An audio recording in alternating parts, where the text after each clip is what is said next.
Jumpa lagi di Vestok, channel yang membahas mengenai keuangan, bisnis, dan juga investasi. Terima kasih para Bapak Ibu sudah klik video ini. Di kesempatan kali ini kita akan kembali belajar bersama melalui bedah emiten. Kita akan meningkatkan literasi kita bersama mengenai perusahaan-perusahaan yang ada di Bursa Saham Indonesia. Perusahaan yang akan kita bahas kali ini adalah ASA, Bapak Ibu. Dan perusahaan ASA ini kenapa kita angkat menjadi bedah emiten dan kita bahas ya? Karena kita melihat ada lonjakan kinerja yang sangat signifikan. Bahkan target yang ditetapkan oleh manajemen pun itu cukup tinggi dan sudah dikatakan sangat tercapai ya. Tetapi apakah dengan lonjakan kinerja yang terjadi selama 9 bulan pertama di tahun ini bisa menjadi kesimpulan bahwasannya ASA ini layak untuk dikoleksi? Nah, dengan latar belakang ide seperti itulah ini akan kita bahas. Jadi dengan lonjakan kinerja yang bagus, kita juga perlu tahu perusahaannya seperti apa untuk pada akhirnya kita bisa menentukan beli atau tidak ya. Jadi pastikan Bapak Ibu menonton video ini sampai akhir, dan bagi Bapak Ibu yang baru join langsung saja klik subscribe karena nanti setiap minggu kita akan membahas topik-topik mengenai keuangan, bisnis maupun investasi.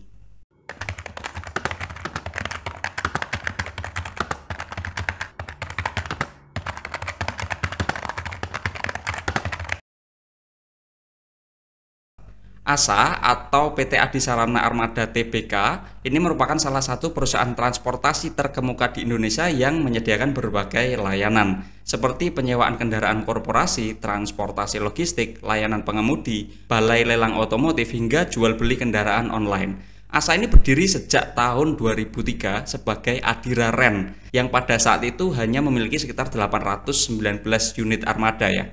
Dan perusahaan ini berkembang dengan pesat hingga 2010 bertransformasi menjadi ASA Ren. Kini ASA ini mengelola lebih dari 25.000 kendaraan serta 3.900 pengemudi yang melayani lebih dari 1.500 perusahaan di Indonesia. Dengan jaringan yang mencakup di 45 kota besar dan lebih dari 1.000 bengkel, ASA berinovasi mengikuti tren digitalisasi melalui peluncuran aplikasi seperti Sharecar dan juga platform jual beli kendaraan Karolin, serta bisnis logistik yang berbasis teknologi yaitu Antar Aja. Ya, kalau kita ini pernah belanja secara online dan kita memilih kurirnya, pasti kita tahu Antar Aja ya Bapak Ibu. Sebagai sebuah organisasi, visi dari ASA ini adalah ingin menjadi perusahaan jasa terbaik dalam bidang mobilitas, logistik, serta ekosistem lelang mobil. Dan misinya adalah mendedikasikan diri untuk memberikan layanan terbaik dengan komitmen untuk meraih pencapaian tertinggi dalam kualitas pelayanan terhadap pelanggan, hubungan antar karyawan, dan nilai pemegang saham. Kalau kita melihat pemilik perusahaan dari ASA ini dimiliki secara mayoritas oleh PT Adi Dinamika Investindo yaitu sebesar 23,08% per kuartal 3 2024 ya Bapak Ibu. Sedangkan berikutnya ada PT Daya Adicipta Mustika ini punya kepemilikan sekitar 17,65%. Ada juga Bapak Permadi Rahmat yang merupakan pendiri dari Triputra Group. Ini punya kepemilikan secara direct atau secara langsung ke ASA sekitar 5,12%, dan beliaulah yang menjadi penerima manfaat akhir dari ASA. Dengan kata lain, ya orang di balik ASA ya adalah Bapak Permadi Rahmat atau Rahmat Family ini Bapak Ibu. Hampir semua jajaran Dewan Direksi ini memiliki kepemilikan terhadap perusahaan ASA, dan masyarakat yang kepemilikannya di bawah 5% di luar yang sudah kita sebutkan ini punya total kepemilikan saham sekitar 41,65%. Kita masuk ke struktur organisasinya Bapak Ibu, tidak ada perubahan Dewan Komisaris maupun Dewan Direksi dari kuartal 4 2023 ke kuartal 3 2024. Jumlah komisaris dan juga jumlah direksi ini berada pada jumlah yang cukup efisien ya, yang masing-masing itu sekitar 4 orang. Jadi 4 orang di komisaris dan 4 orang di direksi. Berikutnya kita akan melihat profil dari Ibu Erida selaku Presiden Komisaris dan juga Bapak Projo Sunaryanto Sekar Pancawati. Dan ada baiknya Bapak Ibu juga melihat profil komisaris lainnya maupun direktur lainnya supaya mendapatkan gambaran yang lebih solid. Kita mulai dulu dari Ibu Erida ya Bapak Ibu.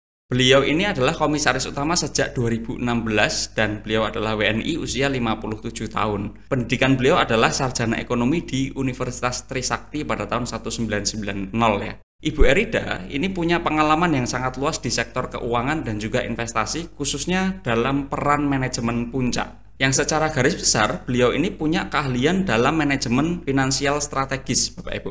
Sedangkan kalau Bapak Projo sendiri, beliau adalah direktur utama sejak 2012, beliau WNI dan usia sekitar 64 tahun. Latar belakang pendidikan beliau adalah sarjana ekonomi di Universitas Indonesia dan juga ada magister akuntansi di Universitas Indonesia juga. Bapak Projo ini punya pengalaman yang mendalam di bidang keuangan dan juga korporasi. Beliau punya kemampuan dalam manajemen keuangan dan pengendalian perusahaan. Baik Ibu Erida maupun Bapak Projo ini tidak punya hubungan afiliasi dengan jajaran komisaris, direktur maupun pemegang saham lainnya. Kalau kita masuk ke bisnis model utama dari ASA Bapak Ibu, kegiatan usaha dari ASA ini mencakup penyewaan kendaraan untuk korporasi dan individu melalui produk seperti ASA Rent, Share Car, Auto Pool, serta layanan pengemudi melalui ASA Driver Services. Dan ASA juga memiliki bisnis penjualan kendaraan bekas melalui Karolin yang menyediakan inspeksi kendaraan dan proses transaksi yang relatif mudah. Di sektor logistik, ASA ini menawarkan layanan pengiriman barang melalui ASA Logistik, Cargo Share yang didukung oleh armada kendaraan yang bervariasi. Selain itu, ASA juga mengelola lelang kendaraan melalui anak perusahaannya yang memberikan akses lelang berskala internasional dengan proses yang transparan. Dan segmen lain yang meliputi investasi dan bisnis pergudangan ini dikelola oleh PT Adi Sarana Properti sehingga memperluas diversifikasi layanan dari ASA. Secara garis besar ASA ini punya ekosistem ya, atau setidaknya ingin mengembangkan ekosistem layanan transportasi Bapak Ibu. Dan keunggulan dari ASA sendiri kalau kita lihat dan kita rangkum ya, keunggulan utamanya adalah diversifikasi layanan yang luas dan integrasi digital. Ini membuat ASA memenuhi berbagai kebutuhan pelanggan dalam satu platform, serta hal itu bisa memperkuat loyalitas pelanggan Bapak Ibu. Tapi dengan keunggulannya dan dengan bisnis model yang ada, tentu punya kelemahan ya. Kelemahan utamanya adalah ekosistem yang ingin dikuasai atau dikembangkan oleh ASA. Ini membutuhkan modal yang relatif besar Bapak Ibu. Dan ASA ini memenuhinya dengan pinjaman dari berbagai pihak ya. Yang mana ini bisa menimbulkan resiko.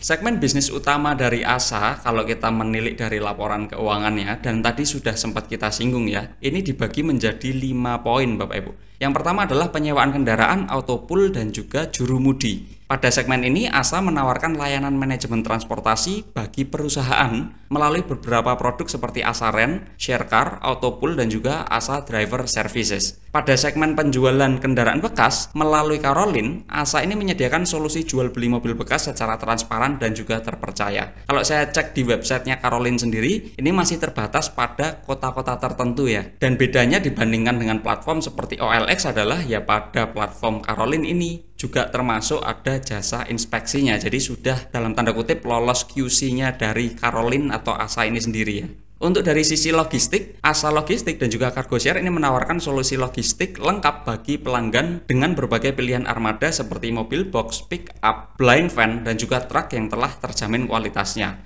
Pada segmen jasa lelang, ASA melalui anak perusahaannya menawarkan layanan lelang kendaraan terpercaya yang memungkinkan pelanggan menjual mobil maupun motor dengan cepat dengan harga yang kompetitif.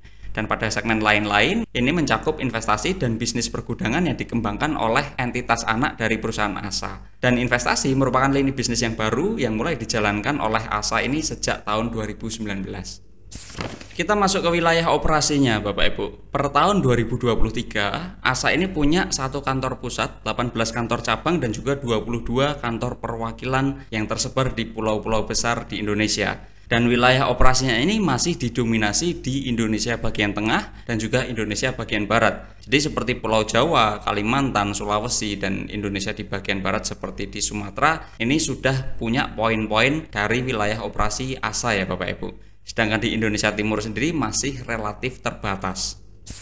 Nah, berikutnya masuk ke strategi dan pengembangan bisnis dari ASA. Untuk target yang sudah terrealisasi di tahun 2023 serta proyeksi di tahun 2024 ini datanya sudah kita sajikan ya. Target di tahun 2024 ini sekitar 4,5 triliun rupiah dan per kuartal 3 2024 ini sudah tercapai sekitar 3,64 triliun rupiah yang harusnya on track ya untuk sampai nanti di full year 2024. Sedangkan target laba operasi yang ditetapkan oleh manajemen sendiri itu sekitar 376 miliar rupiah dan ini baru 9 bulan sudah 544 miliar rupiah Bapak Ibu. Sedangkan target laba bersihnya di full year 2024 ini sekitar 63 miliar rupiahan dan ini baru 9 bulan di 2024 ini sudah mencapai 268 miliar rupiah. Artinya sebetulnya kinerja sekarang ini sudah jauh melebihi target dari yang ditetapkan oleh manajemen untuk full year 2024 ya. Bahkan sekarang baru 9 bulan. Nah, dengan target 2024 pun kalau targetnya tercapai, labanya itu naik 326% dibandingkan realisasi 2023. Yang mana sekarang berarti naiknya jauh lebih tinggi ya Bapak Ibu. Untuk mencapai target tersebut yang mana sudah tercapai di 2024 kuartal 3 ini, ada 4 cara yang disampaikan oleh manajemen secara garis besarnya ya yang kita rangkum. Yang pertama adalah segmentasi pelanggan dan diversifikasi. ASA ini berkomitmen untuk meningkatkan kualitas layanan pada segmen rental dengan memprioritaskan pelanggan yang memiliki catatan keuangan yang baik. Yang kedua adalah penguatan ekosistem logistik di grup ASA. Di segmen logistik, ASA berfokus pada penguatan ekosistem logistik melalui pendekatan yang lebih agresif di pasar B2B. Ini kuncinya ya. Hal ini diharapkan dapat memitigasi risiko pengiriman secara agregat. Karena kalau melayani pasar B2C, quote on quote dapatnya recehan tapi risikonya besar ya Bapak Ibu. Karena lebih banyak konsumen yang dilayani. Sedangkan kalau B2B sendiri, jumlah konsumennya lebih sedikit tapi revenue bisa lebih besar. Cara yang ketiga adalah ekspansi pada layanan penjualan kendaraan bekas. Dengan platform Karolin, ASA ini berupaya memperluas jaringan penjualan mobil bekas dengan layanan inspeksi dan transparansi harga yang diakui oleh OJK. Dan yang keempat adalah investasi teknologi untuk efisiensi operasional. ASA juga berinvestasi dalam teknologi dan digitalisasi untuk meningkatkan efisiensi di seluruh lini bisnis, terutama di segmen logistik dan rental kendaraan. Ya apapun yang dibuat oleh manajemen di 2024 ini ya secara relatif ya sudah terbukti bahwasannya efektif. Karena dalam 9 bulan pertama sudah melebihi targetnya ya, terutama pada sisi laba operasi maupun laba bersihnya. Kita sudah memahami analisis secara kualitatif dari ASA. Ya secara garis besar menarik ya, walaupun ada sisi resiko yang tadi sudah kita mention, itu sudah bisa menjadi clue. Sekarang kita akan masuk ke analisis kuantitatifnya Bapak Ibu. Kita bisa dapat gambaran yang lebih solid. Kita masuk dulu ke bagian neracanya dan kita lihat dari sisi aset lancar dan juga aset tidak lancar. Per kuartal 3 2024, aset lancar itu punya porsi sekitar 23,23% dari total aset, dan aset tidak lancar itu sekitar 76,77% dari total aset. Ya sudah pasti ya harusnya seperti itu, karena bisnisnya kan adalah rental kendaraan ya. Untuk aset lancar ini didominasi dengan kas dan juga setara kas, ini sekitar 47,60% dari total aset lancarnya, serta ada piutang usaha ini sekitar 23,97% dari total aset lancarnya. Pada sisi aset tidak lancarnya didominasi oleh aset tetap, ini sekitar 88,12% dari total aset tidak lancar, terutama untuk kendaraan yang disewakan. Jadi kalau kita melihat neracanya, kendaraan yang disewakan itu dominan dari sisi aset tidak lancar, dan aset tidak lancar itu dominan dari sisi asetnya, ya tentu yang pasti akan terasa nanti apa? Depresiasinya. Karena range depresiasi kendaraan itu kan sekitar 4-8 tahun. Ya katakanlah kita ambil 5 tahun. Berarti dengan aset katakanlah 1 miliar ya, dalam setahun tuh kita menanggung depresiasi sekitar 200 juta kalau dari aset 1 miliar. Itu cukup besar ya. Dan rata-rata aset tidak lancar ini tumbuh sekitar 10,49% per tahun sejak tahun 2013. Yang mana pertumbuhan aset tidak lancar 10,49% per tahunnya itu cukup tinggi ya Bapak Ibu.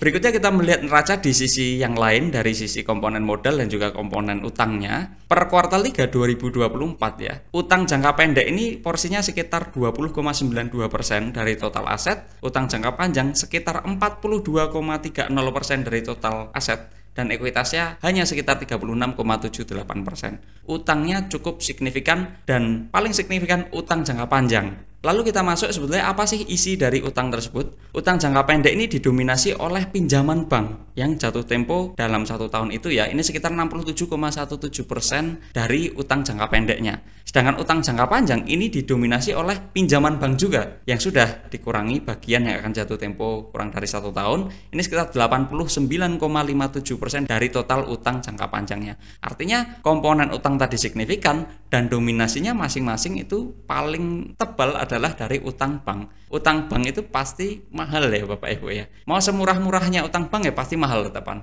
Nah dari sini sebenarnya sudah terbaca Bapak Ibu. Dari neracanya saja sebetulnya sudah kebaca bahwasannya depresiasinya ini tinggi karena tadi komponen aset tidak lancarnya itu berupa kendaraan yang paling tebal ya, yang paling dominan. Dan di sini komponen aset itu ternyata diperoleh dari utang, yang mana utangnya adalah utang bank, sehingga beban bunganya pasti tinggi. Kalau kita melihat ekuitasnya dari tahun 2013, rata-rata pertumbuhannya ya sebetulnya cukup tinggi ya, sekitar 11,73% per tahun. Kita masuk ke laba ruginya, Bapak Ibu, ada revenue, operating profit, dan juga net profitnya. Rata-rata pertumbuhan revenue itu sekitar 15,25% per tahun sejak tahun 2013. Rata-rata pertumbuhan laba operasi ini sekitar 11,52% per tahun sejak tahun 2013, dan rata-rata pertumbuhan laba bersih ini sekitar 10,77% per tahun sejak tahun 2013. Yang mana revenue tumbuh lebih cepat dibandingkan laba operasi, artinya ada indikasi inefisiensi pada COGS maupun pada operasi bisnis. Tetapi meskipun demikian ya, pertumbuhan laba bersih sekitar 10,77% itu relatif tinggi ya Bapak Ibu. Kita masuk ke kontribusi pendapatannya, Bapak Ibu. Ada beberapa segmen yang tadi sudah kita singgung, dan di sini kita fokuskan ke beberapa segmen yang akan kita bahas ya, supaya kita mendapatkan highlight yang lebih bagus. Kontributor utama pada revenue secara rata-rata itu adalah pada segmen penyewaan kendaraan, autopool, dan juga jurumudi. Ini sekitar 50,30% dari rata-rata revenue, dan rata-rata pertumbuhannya sekitar 10,01% per tahun sejak 2013. Kontributor berikutnya itu adalah pada segmen penjualan kendaraan bekas. Ini sekitar 15,66% dari rata-rata revenue, dengan rata-rata pertumbuhan sekitar 15,18% per tahun sejak tahun 2013. Dan kontributor yang ketiga pada rata-rata revenue ini adalah pada segmen logistik, ini sekitar 14,98% dengan rata-rata pertumbuhan sekitar 25,94% per tahun sejak tahun 2013. Di luar ketiga segmen tersebut, kontribusinya relatif tidak signifikan terhadap rata-rata revenue, Bapak Ibu. Kita masuk ke kontribusi beban dan biaya, Bapak Ibu. Kontributor terbesar pada total beban dan biaya ini adalah beban pokok penjualan atau COGS-nya, ini sekitar 74,85% dari total beban dan biaya. Ini terutama untuk gaji dan tunjangan, penyusutan atau depresiasi ya, serta beban pokok kendaraan bekas. Kontributor berikutnya pada total beban dan biaya adalah untuk beban umum dan administrasi, ini sekitar 15,79% dari total beban dan biaya, terutama untuk gaji dan tunjangan. Nah, bedanya apa sih gaji dan tunjangan pada COGS dan juga pada beban umum dan administrasi? Jadi kalau gaji dan tunjangan pada COGS ini yang berkaitan dengan aktivitas inti dalam menghasilkan revenue. Sedangkan gaji dan tunjangan pada beban umum dan administrasi ini merupakan beban operasi umum yang diperlukan untuk menjalankan perusahaan tapi tidak berhubungan langsung dengan memproduksi jasa layanan yang ada. Kita masuk ke kontribusi laba operasinya, Bapak Ibu. Kontributor utama pada laba operasi ini adalah pada segmen penyewaan kendaraan, autopool, dan juga jurumudi. Ini dengan kontribusi yang sangat signifikan ya. Segmen ini punya rata-rata pertumbuhan sekitar 5,75% per tahun, Bapak Ibu. Kontributor kedua pada laba operasi ini adalah pada segmen penjualan kendaraan bekas, dan segmen ini punya rata-rata pertumbuhan sekitar 12,96% per tahun. Dan kontributor berikutnya lagi yang ketiga adalah pada segmen logistik ya. Ini punya rata-rata pertumbuhan sekitar 29,79% per tahun. Berikutnya kita masuk lebih dalam mengenai margin laba per segmennya, Bapak Ibu. Rata-rata margin laba operasi tertinggi ini adalah pada segmen penyewaan kendaraan, autopool, dan juga jurumudi. Ini sekitar 18,89% margin laba operasinya. Rata-rata margin laba operasi tertinggi kedua adalah pada segmen penjualan kendaraan bekas, ini sekitar 14,25%, dan rata-rata margin laba operasi pada segmen logistik ini sekitar 7,96%. Segmen penyewaan kendaraan, autopool, dan juga jurumudi ini juga menjadi segmen dengan margin yang paling tinggi dan juga yang paling stable ya Bapak Ibu. Artinya pada segmen inilah yang menjadi tulang punggung ASA dalam memperoleh revenue, dalam memperoleh laba operasi, dan juga punya margin yang lebih stabil Bapak Ibu. Walaupun trennya ada tren penurunan nih kalau kita lihat dari tahun 2013.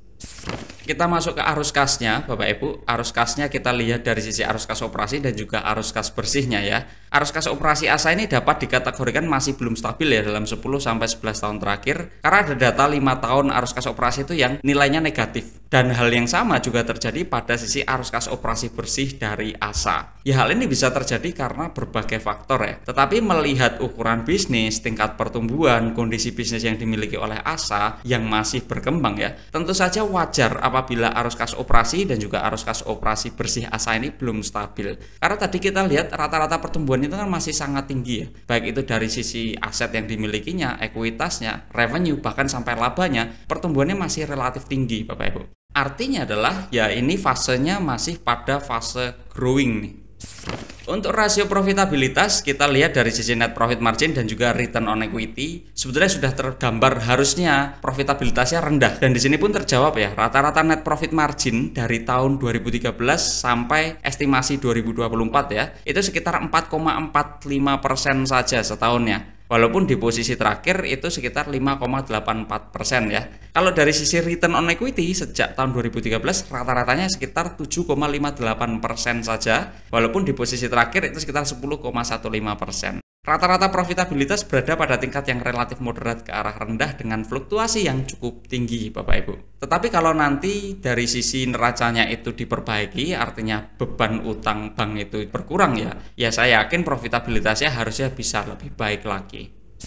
Masuk ke rasio aktivitasnya, ASA ini punya persediaan yang relatif tidak signifikan ya Bapak Ibu. Ini sekitar 6-9 hari saja untuk mengubah persediaan menjadi penjualan.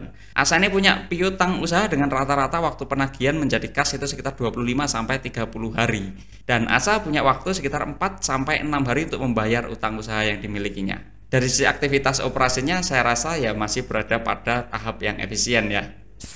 Masuk ke rasio likuiditas Bapak Ibu, risiko dari rasio likuiditas ASA ini berada pada level yang relatif moderat risikonya. Tetapi memang manajemen terbukti mampu memperbaiki kondisi likuiditas secara bertahap ya. Nah kalau kita melihat kenapa kita masukkan risiko relatif moderat ya, walaupun ini condong ke moderat ke arah tinggi nih. Karena quick ratio-nya tuh di bawah 100% Bapak Ibu. Dan ini pun baru 2024 ini yang terbaik nih. Sebelum-sebelumnya bahkan lebih parah. Di sisi rasio solvabilitasnya, risiko dari rasio solvabilitas ASA ini berada pada level yang relatif moderat ke arah tinggi risikonya nih. Debt equity ratio dari tahun 2015 hingga sekarang memang mengalami perbaikan secara bertahap ya. Tetapi tingkat debt equity ratio saat ini di 2024 ini masih di atas debt equity ratio dari tahun 2013. Artinya selama 11-12 tahun terakhir ya ini tingkat utangnya secara relatif justru bertambah Bapak Ibu. Dan pada sisi laba operasi mengcover interest expenses-nya ini juga hanya dapat memenuhi 1 kali sampai di bawah 3 kalinya untuk bisa mengcover beban bunga yang harus dibayarkan. Kalau kategori menurut kami ya dengan profil risiko yang konservatif ya ini cukup berisiko sih kalau dengan operating profit per interest expenses-nya itu di bawah 3 kali. Ya meskipun demikian manajemen itu terbukti mampu menjaga tingkat solvabilitasnya walaupun COVID sekalipun operating profit itu tetap bisa mengcover 1,25 kali dari interest expenses-nya.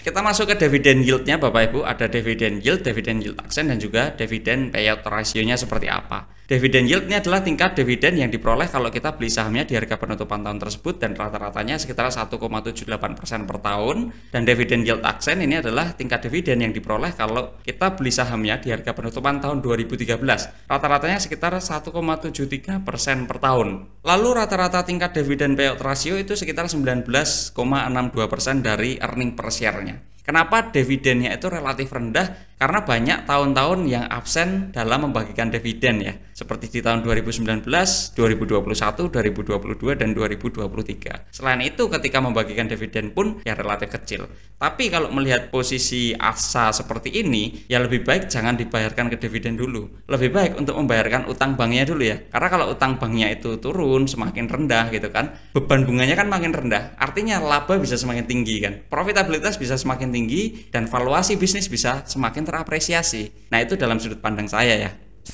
Ya kita masuk ke valuasi bisnis ya Bapak Ibu. Ini yang mungkin ditunggu-tunggu oleh sebagian penonton ya. Berapa sih harga wajarnya dari emiten tersebut? Dan banyak yang request juga bagaimana cara menghitung valuasi. Sebetulnya cara menghitung valuasi itu cukup banyak metodenya Bapak Ibu. Ada yang mudah, ada yang kompleks. Masing-masing metode itu pasti punya kelebihan dan kelemahan. Mungkin di suatu saat ke depan akan kita bahas ya, karena itu topik yang cukup berat dan banyak yang misleading. Artinya gini, banyak yang hanya melihat valuasinya tanpa tahu kualitas di baliknya. Itu akan berbahaya bagi kegiatan investasi kita dalam jangka panjang. Karena kalau kita tahu valuasinya saja dan kita tidak tahu kualitas di dalamnya seperti apa, ketika harga itu turun tidak sesuai yang kita perhitungkan, kita malah jadi ragu sama perhitungan kita. Dan hasil-hasil perhitungan yang kita sajikan sebetulnya kalau Bapak Ibu cermati ya itu mirip-mirip dengan hasil perhitungan analis-analis yang di luar sana seperti analisnya di IPOT, analisnya di Mirai, analisnya di perusahaan-perusahaan sekuritas lainnya. Nanti tinggal faktor resikonya kita mau di angka berapa itu yang bisa membedakan. Tapi kalau asumsi-asumsi yang ada sebetulnya sama, mirip-mirip karena datanya kan sama kan, sumbernya sama. Nah, kita masuk dulu ke valuasinya. Ada discounted cash flow dan juga price brand. Kita mulai dulu pembahasannya dari valuasi dengan discounted cash flow ya. Ada 5 asumsi, yaitu cash flow per share kita ganti dengan earning per share. Estimasi earning per share ini sekitar Rp76,82 per lembar saham. Discount rate-nya sebesar 18 dan growth rate menggunakan rata-rata 10,77% per tahun. Terminal growth rate-nya ini menggunakan rata-rata 2,00% per tahun dan hasil perhitungannya ini sekitar Rp758 per lembar sahamnya Bapak Ibu. Untuk valuasi dengan price brand sendiri dengan estimasi earning per share yang sama sekitar Rp76,82 per lembar saham dan rata-rata PE rasio ini sekitar 10,45, sedangkan rata-rata PE rasio 10,45 ini dengan kualitas bisnis seperti ASA ya kami rasa masih agak kemahalan ya. Tapi yaudah kita pakai angka itu, hasil perhitungannya sekitar Rp802 per lembar saham. Kalau kita masuk ke harga 13 November 2024 ya Bapak Ibu di Rp750 per lembar sahamnya ya kami rasa ini berada di kisaran valuasinya lah. Kesimpulan dari diskusi kita pada siang hari ini adalah ASA ini merupakan perusahaan yang bergerak di subsektor transportasi dengan bisnis utama adalah jasa penyewaan kendaraan bermotor atau alat transportasi darat, jual beli kendaraan bekas, jasa pengurusan transportasi atau logistik, dan jasa penyediaan jurumudi melalui entitas anak. ASA punya neraca yang relatif berisiko, kemampuan mencetak laba yang positif dengan pertumbuhan yang cukup tinggi tapi pada profitabilitas yang relatif rendah. Arus kas operasinya berfluktuasi dan tingkat dividen yang relatif rendah. Dan di harga saat ini kami rasa ASA berada pada kisaran valuasi bisnisnya. Ya itu tadi diskusi kita mengenai ASA. Menurut Bapak Ibu apakah ASA ini layak koleksi atau tidak? Ya kalau kita melihat sebetulnya ada resiko yang sudah terlihat jelas ya, yaitu dari sisi neracanya. Tetapi saya yakin manajemen itu juga melihat itu kok. Dan mengapa manajemen belum menyelesaikan dalam tanda kutip permasalahan tersebut? Ya asumsi kami ya, manajemen itu tahu ruang untuk tumbuhnya masih tinggi sehingga harus menggunakan leverage, harus secara agresif mengejar opportunity yang ada. Nah itu kita kembalikan ke preferensi investor masing-masing, preferensi Bapak Ibu masing-masing, dan di sini kita tidak merekomendasikan jual maupun beli ya, karena di sini kita hanya membantu dalam melakukan analisis. Keputusan investasi pasti ada di tangan Bapak Ibu. Yang terpenting adalah Bapak Ibu sudah melakukan analisis ulang dan juga analisis lebih lanjut. Kita ucapkan terima kasih pada Bapak Ibu yang telah berkontribusi terhadap pertumbuhan dan perkembangan channel ini. Dan terima kasih juga telah menonton video ini sampai akhir. Tonton juga video-video kita yang lainnya. Dan sampai bertemu di video selanjutnya Bapak Ibu. Terima kasih dan selamat siang.